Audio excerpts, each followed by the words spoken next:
Hello everyone, welcome to बवाल banking classes. Last video में हम आरबीआई मॉनेटरी पॉलिसी की टर्मिनोलॉजी पढ़ रहे थे। आज हम 8 अगस्त 2024 को जो मीटिंग हुई है उसके विषय में पढ़ेंगे। Before that please understand that this video is for educational purposes only. Pause the video and go through the copyright disclaimer. तो लास्ट वीडियो में हम यहाँ तक कर चुके थे कि एमपीसी क्या है, कब गठन हुआ, ये सब चीज़ें कर चुके थे।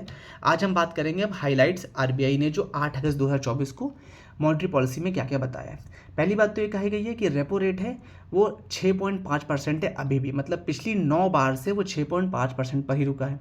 जो डिसीजन था वो 4:2 मैच्योरिटी से लिया गया था। हमने लास्ट वीडियो में बात भी कही थी कास्टिंग वोट और वीटो पावर की। तो कास्टिंग वोट किसके पास होता है? आरबीआई के गवर्नर के पास होता है।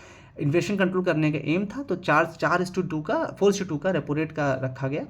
अदर रेट्स क्या है? एसडीएफ रेट कितना है? 6.25। एमएसएफ मार्जिन स्टैंडिंग फैसिलिटी का रेट कितना है? 6.75। और बैंक रेट कितना है? 6.75।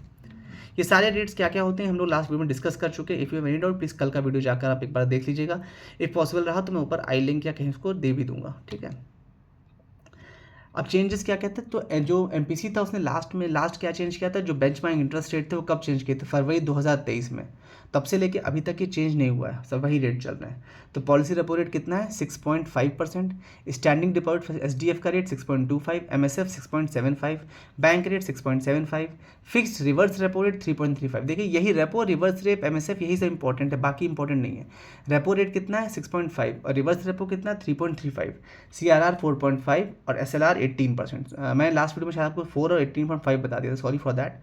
आप एक बार देख लीजिएगा 4.5 और 8। वैसे भी देखिए ये नियम बना लीजिए कि जब भी आप पेपर देने जाएँ तो उस दिन से 1-2 दिन पहले, अगर मीटिंग मान लीजिए पहले हुई है, तो मेक श्योर कि आप एक बार ये सारे रेट ज़रूर देख लें। आपको इंटरनेट पे बड़े इजीली मिल जाएंगे अपडेटेड, क्योंकि ये ऊपर नीचे होते रहते हैं, फिर आपको उसमें गलत हो सकता है ऑप्शन में। तो सीआरआर 4.5 इस समय चल रहा है और एसएलआर 18% चल रहा है। वैसे अब जो आपका पेपर होने वाला है सितंबर में, उससे पहले तो कुछ भी चेंज नहीं होगा। ये उन्होंने नीचे चार्ट बना करके भी बताया हुआ है कि एक क्वार्टर क्या क्या एस्टिमेट है इनका कंसीडरिंग द जीडीपी। तो जीडीपी में उन्होंने पहले एस्टिमेट किया था कि फाइनेंशियल ईयर 25 में, यानी जो अभी साल चल रहा है इसमें अप्रैल से जून तक का 7.3 रहेगा। अब उन्होंने कहा 7.1 हो जाएगा, रिड्यूस कर दिया है। अगले क्वार्टर में उन्होंने बताया 7.2, अब कितना है? 7.2 अभी भी। क्वार्टर थर्ड में इन्होंने कहा था 7.3, वो भी मेंटेन है। क्वार्टर फोर में 7.2 वही मेंटेन है। कुल मिला के क्वार्टर वन का बस इन्होंने चेंज किया है। ओवरऑल फाइनेंशियल 25 का उन्होंने कितना एस्टिमेट दिया? 7.2। और 26 का कितना दिया? 7.2। तो 7.1, 2, 3 और 2 पे ही टिका हुआ है पूरा। तो जीडीपी का ये एस्टिमेट है किसका? एमपीसी का। सीपीआई इन्फ्लेशन भी उन्होंने फोरकास्ट किया है। जो सेकंड क्वार्टर वन का तो आ ही चुका है ना, तो उससे क्या मतलब, जो सेकंड क्वार्टर अभी चल रहा है, अभी अगस्त चल रहा है ना, तो इसमें प्रीवियस एस्टिमेट इनका 3.8 था, अभी इन्होंने कहा है 4.4 होगा। थर्ड क्वार्टर 4.6, अभी इन्होंने कहा है 4.7 होगा। फोर्थ क्वार्टर का एस्टिमेट 4.5 था, अभी उन्होंने घटाया उसको 4.3 किया। ओवरऑल 4.5 है और 26 का कितना है? 4.4। एडिशनल मेजर को बताएं, डिजिटल लेंडिंग ऐप से संबंध पब्लिक रिपोजिटरी बनाना है, ठीक है। ये क्यों बनाया? ये बहुत इंपॉर्टेंट है, ये ज़रूर पूछा जाएगा पेपर में। इसमें क्या है, जो अनऑथराइज डिजिटल लेंडिंग के जो सेक्टर है, पूरा जो इंडस्ट्री डेवलप हो रही है धीमे धीमे, मतलब डिजिटल लेंडिंग से क्या मतलब है? ऑनलाइन जो लोन दिए जा रहे हैं, उसमें आरबीआई एक पब्लिक रिपोजिटरी बना रही है, पब्लिक रिपोजिटरी ऑफ डीएलए यानी डिजिटल लेंडिंग ऐप्स में, जो क्या आरबीआई रेगुलेटेड एंटिटीज़ को डील करेगा, ठीक है। जो रिपोजिटरी है होगी जो, वो अवेलेबल रहेगी किस पर? आरबीआई की ऑफिशियल वेबसाइट पे, जिससे कि कस्टमर्स जो हैं वो डिजिटल लेंडिंग ऐप्स की ऑथेंटिसिटी को वेरीफाई कर सकें और ये समझ सकें कि वो असली में रेगुलेटरी एंटिटीज़ के साथ जुड़े भी हैं कि वो ऐसी फर्जी ऐप बना के आपको बेवकूफ़ बना रहे हैं। इसका मेन जो रिपोजिटरी है, वो ओवरऑल जो डेटा कंपाइल किया जाएगा, वो कैसे किया जाएगा? जो रेगुलेटेड एंटिटीज़ हैं, जो बैंक्स, एनबीएफसी, एमएलआईज जो भी हैं, वो जो डेटा प्रोवाइड करेंगे उन सबको कंपाइल करते हुए जो रेगुलेटेड तरीका है आरबीआई का, उसके हिसाब से वो होगा, जिससे कि जो डिजिटल लेंडिंग ऐप्स हैं उनको, जो गलत है, जो स्कैम्स हैं, उनको हटाया जा सके और जो स्टेबल है उनको यूज़ किया जा सके कस्टमर। क्रेडिट इन्फॉर्मेशन रेटिंग, जो क्रेडिट इन्फॉर्मेशन मतलब जैसे सिबिल और क्रिफ और ट्रांसयूनियन होता है ना, उसके बारे में कहा गया है।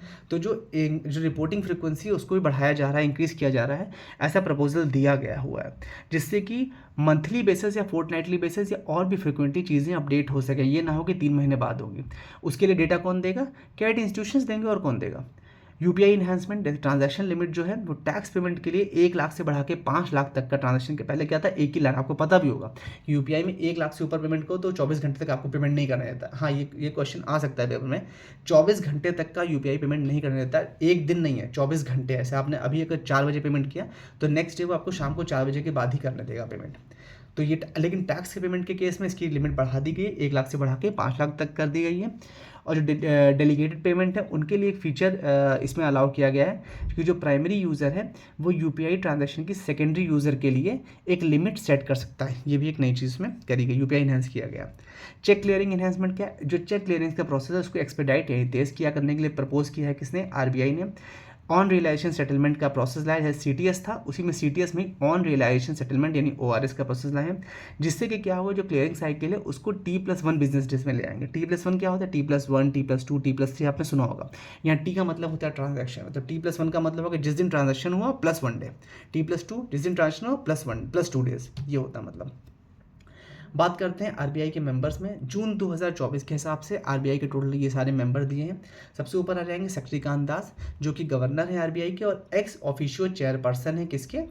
मॉनेटरी पॉलिसी कमेटी के। एक्स ऑफिशियो का क्या मतलब होता है?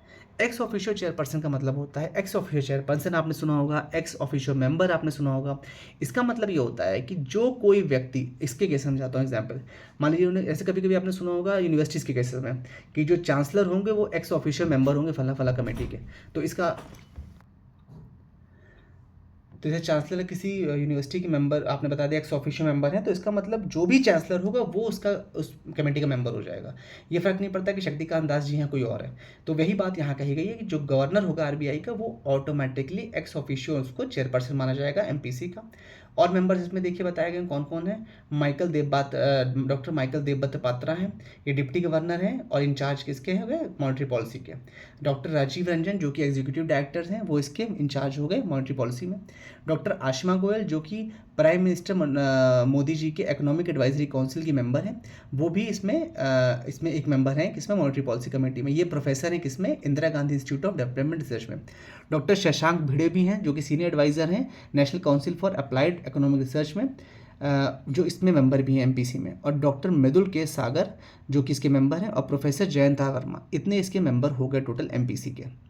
कॉम्पोजिशन बताया गया एमपीसी में जो है टोटल 6 मेंबर होते हैं including the governor of RBI governor को मिला के टोटल 6 मेंबर हैं। एक डिप्टी गवर्नर इसमें रहते हैं, एक ऑफिसर रहता है आरबीआई से नॉमिनेट करता है जो सेंट्रल बोर्ड का रहेगा वो, और 3 इकोनॉमिस्ट इसमें डाले जाते हैं इस पीरियड में। वोटिंग प्रोसेस में आपको पहले बता चुका हूँ कि हर एक मेंबर का एक एक वोट है। अगर टाई हो जाता है वोट, मतलब बराबर बराबर वोट होगा, तो सेकंड या कास्टिंग वोट किसका होगा? गवर्नर का, यानी जो उसके चेयरपर्सन है एमपीसी के। अपॉइंटमेंट जो टाइमलाइन होती है, जो करंट मेंबर्स हैं वो कब से मेंबर हैं इसके? अक्टूबर 2020 से इसके मेंबर हैं। जो मॉनेटरी पॉलिसी कमेटी है वो टिपिकली हर 2 महीने में एक बार यानी बाय मंथली लेवल पे मिलते हैं। किस पर्पज़ से? रिव्यू करने का पर्पज़ से। और ये आरबीआई की 49th एमपीसी मीटिंग थी। पहली मीटिंग कब हुई थी? 3 अक्टूबर 2016 में। आरबीआई की जो मीटिंग के मिनट्स हैं वो 22 अगस्त को पब्लिश किया गया, 22 अगस्त 2024 को। और नेक्स्ट एमपीसी कब शेड्यूल है? 7 से 9 अक्टूबर के बीच में। ठीक है, थोड़ा आगे पीछे होता रहता है ये। With this we have come to end. Thank you so much for watching the video. Do let me know if you have any comments or any feedback. I'll try to help you out as much as possible. Thank you so much for your valuable time. Do subscribe to the channel.